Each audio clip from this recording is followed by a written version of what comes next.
Guys, hindi talaga nakakasawang ulit-ulitin mong panoorin ang kanilang mga obra. Ang ganda talaga, hindi ko maubos maisip kung paano nila ginawa yon, kung paano nila pinag-isipang gawin. Yung kaba, stress, yung focus, grabe. Nakita nyo guys, so amazing talaga yung gawa nila. Talaga namang, lahat sila panalo.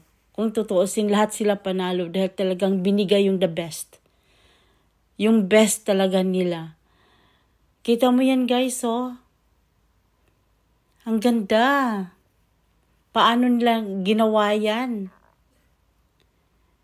At saka yung, makikita mo talaga yung bawat team ay, yung mukha nila ay stress. Talagang ang lalim ng kanilang iniisip. Tingnan mo yung Team Pinoy. Ito yung Filipino Pride. Ang ganda, super. Yung salakot. Ay, grabe.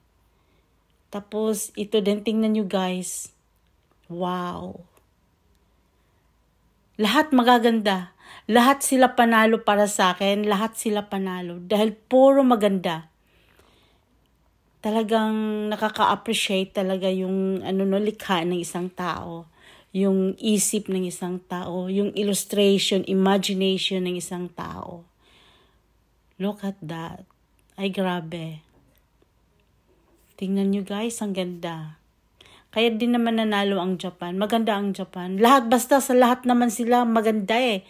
Lahat talaga maganda. Pero mayroon talagang the best of all the best.